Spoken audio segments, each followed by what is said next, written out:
নতুন ভাড়াটিয়া আবার লোক ঢোকালো। আর জায়গা পেলেন না, এখানেই আসতে হলো।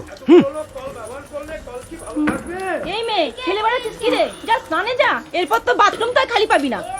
ঠিক আছে, এতগুলো লোক, তার মধ্যে দুটো বাথরুম। উপরে বাথরুম তো কবে থেকে খারাপ হয়ে পড়ে আছে। চল চল। আর সমানে ভাড়া বসা। কাল যাদের মালপত্র এলো তারাই তো ঢুকেছে। কি বলছো? শুনছো? বাবাকে একটু হেল্প করো না। মা, আমাকে দিন লাগে, আমি নিয়ে যাচ্ছি। আমি নিয়ে যাচ্ছি। যত সব আদিক্ষেতা। May I help you? হ্যাঁ, তা একটু হেল্প করলে তো ভালোই হবে। এটা হ্যাঁ, আসুন।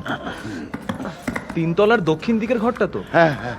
এই বয়সে এত উঁচুতে কেন ঘর নিতে গেলেন? হ্যাঁ, খরচ খরচা তো দিনকে দিন বেরিয়ে চলেছে। ছেলেমেয়েরা সব বাইরে থাকে, ব্যস্ত। সামান্য পেনশনের টাকা তো সস্তায় চা পাওয়া গেল আর কি। হ্যাঁ, একটু ওই খাবারের ব্যবস্থা করি। এখন আবার নিচে যাবে? এইগুলা বিস্কুট আর জল খেয়ে নি, ওগুলা না হয়। আসতে পারি?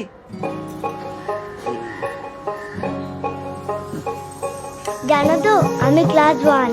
তোকে তো আমি পড়াবো, আজ থেকে তুই আমার নাতনি। ছেলে মেয়ে এইভাবে আবার ফিরে পাবো ভাবিনি, বলো? সবই ঈশ্বরের ইচ্ছে। খা খা।